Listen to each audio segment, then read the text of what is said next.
ప్రశ్నించే న్యాయవాదులు కూడా లోపల నుండి ఒకసారి మాట్లాడదాం. ఒకసారి changed recent laws. First of all, the court has to consider the statements before taking into cognizance. Court has got every right to send a notice. ఏం చెప్పమంటారు?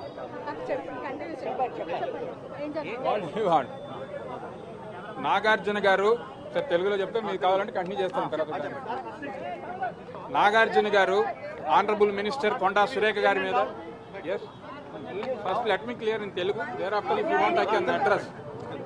నాగార్జున గారు ఈ నెల 2వ తేదీన ఆనరబుల్ మినిస్టర్ కొండా సురేఖ గారు ఇచ్చినటువంటి డిరాగేటరీ స్టేట్మెంట్స్ ఆయన్ని వారి యొక్క కుటుంబాన్ని అప్రతిష్ట పాలు చేశారు అనేది వాళ్ళ కుటుంబ నేపథ్యంలో వాళ్ళకి కేటీఆర్కి ఈ కొండా సురేఖ గారికి ఉన్నటువంటి రాజకీయ విభేదాల వలన వారి యొక్క కుటుంబాన్ని దీనిలోకి లాగారు, మా కుటుంబాన్ని అప్రతిష్ట పాలు చేశారు అని చెప్పి ఈ నెల 3వ తేదీన వారు ఇచ్చినటువంటి స్టేట్మెంట్ మీద నాగార్జున గారు at the time he was in Visakhapatnam, immediately he reached to Hyderabad.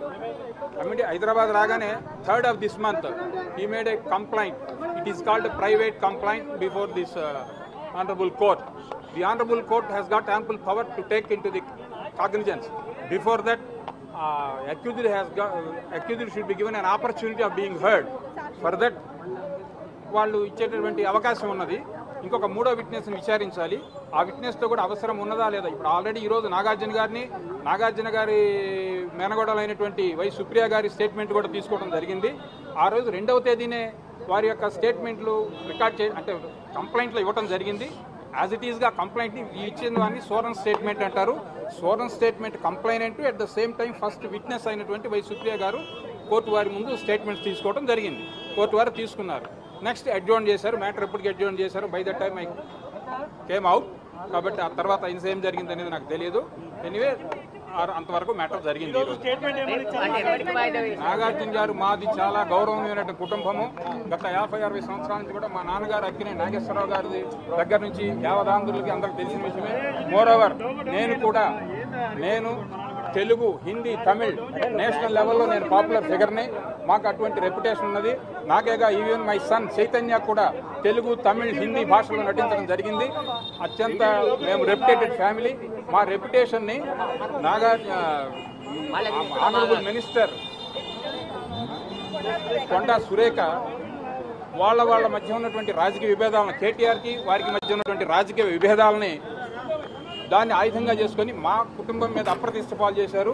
కాబట్టి దీన్ని కోర్టు వారు చట్టపరంగా సముచితమైనటువంటి యాక్షన్ తీసుకోవాల్సి ఉంటుంది అని కోర్టు వారికి చివరిలో వారు విన్నపం చేయడం జరిగింది. 395 ప్రకారంగా కొండా సురేఖ మీద చర్యలు తీసుకోమని నాగార్జున ఏమన్నా కోరాడా? ఎస్, ఖచ్చితంగా కోరాడు. దీనికి ఏమవుతుందంటే ఇది ప్రైవేట్ కంప్లైంట్ వేశారు. ఈ ప్రైవేట్ కంప్లైంట్ని టేకెన్ ఆన్ ఫైల్ చేయబోయే ముందు కోర్టు వారు మొన్న జూలై 1వ తేదీ నుంచి క్రిమినల్ చట్టాలు మారినాయి.